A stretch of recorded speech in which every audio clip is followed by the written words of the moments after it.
Alisin ko muna, no? Kanina pa naman ako nagsalamin eh. Oh. At syempre mga kababayan, pakisuportahan po yung Birahan PH, mga boss Chipamo sir. Nandiyan si Boss Nyolo, nandiyan po si Takeru Miyamoto, nandiyan din po si Banat Boy, mga kababayan.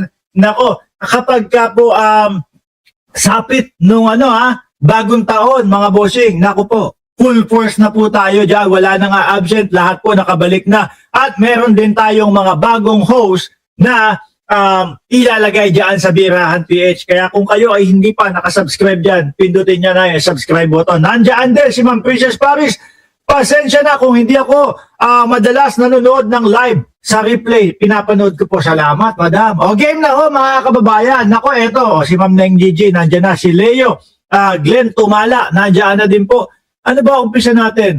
Ito, no, merong sinasabi sa atin si dating Senador Antonio Trillanes kung talagang ayaw daw natin na ang umupo sa pagka-presidente ay lutang, tungaw, at yung lulustay ng pera ng bayan ay meron siyang payo sa atin. Kailangan daw magkapit-kapit tayo, pula at pink. Oh, pula at pink. Ako, lagi ko sinasabi dati pa yan eh. Total naman, yung mga kakamping, yung mga ayan, yung mga sumusuporta kaila Antonio Trillanes, kaila Senadora Risa Ontiveros, Leila de Lima, yung mga kakamping. Total naman, ito, nakikita nyo na ang ating Pangulo ay tuloy-tuloy lang sa pagtatrabaho kahit itong mga DDS ay patuloy siyang ini-interrupt at ginugulo. No? Total, nakita na natin na ganyan. Sa susunod na eleksyon, magsama-sama na tayo, magtuluyan na tayong ganito ho, mga bossing Chipamo sir. Bakit to? Kasi wala na eh. Kaya nga pilit nila kayong gustong makuha. Naalala nyo, si Sara Duterte, pumunta pa doon sa Naga para para makuha yung suporta ni Lenny. Para maging DDS kayo. Di ba? Kaya pinipilit nila kasi ubos na sila at wala nang mga nagsasasama at wala nang naniniwala sa kanila. Sabi ni Antonio Trillanes, Middle Forces, Marcos Black, kailangan magkaisa para di manalo. Duterte Black sa 2028, Antonio Trillanes. Yan lang naman po talaga ang magiging susi. Talagang durog na durog ho yung mga yan, mga bossing. Yun nga lang, tama si Sir Glenn Tumala.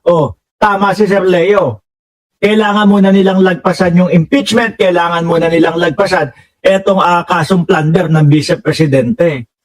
Mga bossing. Kapag nagkasama-sama talagang pula at pink sa 2028, like example na lang po example mga kababayan. Presidente Risa Ontiveros. Vice-presidente, sabihin na natin na si First Lady Lisa Marcos. Yung dalawang babae din na patatakbuhin nila, si Sara sa presidente, tapos si Amy Marcos sa vice-presidente sa 2020. Tataubo yun mga bossing. Bakit? Sila lang magbobotohan paano kapag tinoyo pa si Bongo? Pagka tinoyo pa si Bongo, mga kababayan, naku, malamang sa alamang mahahati lalo ang boto nila. Ambisyoso pa naman si Bongo na maging presidente. Robin Padilla din, nagpaparamdam. Pag daw siya naging presidente, milyonaryo daw tayo lahat. Nakita ko doon sa isang post, hindi ko lang sigurado kung talaga si Robin Padilla nagsabi na, pag ako nagpresidente, milyonaryo ang bawat Pilipino. Diyos ko po naman, wala nga ginagawa sa Senado ngayon, tapos pagka-presidente pa, di natarantang talelong yun. Hindi po ba? Sila maghahatian ng boto. Hindi po kagaya tayo, full force mga bossing, pula at pink, yung ilan na ang kakamping ngayon. Nung mga huling eleksyon 15 million. Talagang hindi nagigiba at hindi naiiba po yung numero ng kakamping. 15 million. Ngayon baka 16 to 17 million na po yan. Unti-unti pong umaangat yung bilang ng kakamping. Tayo naman po, dito mga kababayan, sabihin natin, 31 million ang bumoto kay Pangulong Bongbong Marcos. Sige, sabihin na natin, Ito, exaggeration na ho ito. Sabihin na natin, na sa 31 milyon ang bumaklas ay sabihin na natin 11 milyones. May 20 milyon. 20 plus 17, 18 milyones. 38 milyones ang posibleng makuha. nung magiging kandidato ng gobyerno. Kung Risa Ontiveros, tapos First Lady Lisa Marcos sa Vice President or vice versa, para magtuloy-tuloy lang po yung ganitong gobyerno, mga kababayan. Ay, naku po. Yung mga DDS na yan, mawawalan na yan ng pag-asa na yung kumbaga maghangad pa ng posisyon sa gobyerno. Kasi gising na ho tayong lahat, mga kababayan. Di ba Elvira Gutierrez at Alex, 43 like ko, Boss Mark, watching from Doha, Qatar, sabi.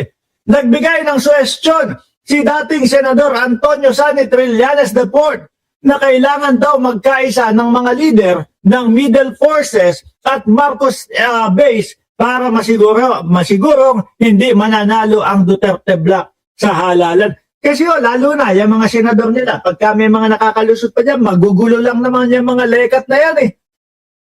Wala naman po na itutulong sa bayan natin. Tingnan mo nga yung isang senador nila, si Bato de la Rosa, ang putek na yan. Ano, nasaan? Nagtatago hanggang ngayon. O, di ba? Isang buwan na pinapasweldo ng mamamayang Pilipino, si Bato de la Rosa, hanggang ngayon nagtatago. Mga bossing. Siguro kailangan katukin na din natin si Senate President. Senate President, baka pwede aksyonan nyo na ito, oh. Biruin mo si Bato, oh. Pinapalamon namin. O, di ba? Pinapalamon nating mga Pilipino. Tapos hindi ginagawa yung trabaho. Saklap naman yung salitang pinapalamon.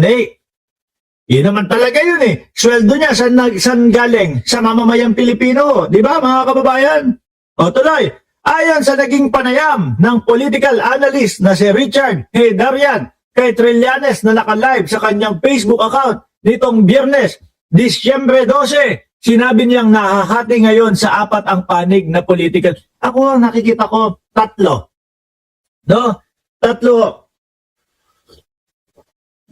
Kape muna. Sarap putik na yan. Sarap ng kape. 3. Unang hati, Duterte, mga DDS. Pangalawang hati, Pangulong Bongbong Marcos at government supporter. Pangatlong hati, yung kakamping. Oo nga, 4. Tama. Siguro ang sinasabi niya yung mga hindi makapag-decide. Siguro yun, ano? 4. Pero yung 2, kitang-kita na po natin, mga bossing, talagang nagjo-join force na at hindi na mapipigilan eh. Kakamping at pula ho. No, paano pa pag napasama pa sa atin yung mga hindi makapag-decide? Mas madali po na mapasama sa atin yung mga yan. Bakit to, mga bossing? Kasi dito, sa gobyerno, laging may ebidensya, laging may papeles, laging may dokumento. Hindi kagaya ng mga DDS, laway-laway lang. Di ba, Sir Eseng Mariano at Mercy Obien? The political train is divided into 4 blocks. The Duterte block, Marcos block, the Middle Forces, and the non-aligned, the people who are busy living life. Yun nga, no? Yun nga, yung Middle Forces, ano yung kakamping? No, ako yung sa akin divide ko is Duterte block, Marcos block, kakamping, tapos yung mga non-aligned o yung mga hindi makapag-decide kung saan sila. Yun, madali lang mapasama yun. Tapos tinoyo pa si Robin Padilla. Tatakbo ako pagka-presidente. Si Bongo, tinoyo. Tatakbo ako pagka-presidente. Laglag na. Yung kakapiranggot na boto ng mga DDS, hiwa-hiwalay na yan. Merong boboto kay Robin Padilla. Yung mga anga-anga. Merong boboto kay Sara Duterte. Yung mga aanga-anga din. Merong boboto kay Bongo. Pagka-president, mga aanga-anga din. Mark, bakit lahat aanga-anga? Aanga-anga naman lahat ng mga DDS eh. Hiniwa-hiwalay ko pa, Hiniwa-hiwalay ko pa, aanga-anga naman lahat. Dapat sinabi ko, lahat ng boboto sa kanila, aanga-anga.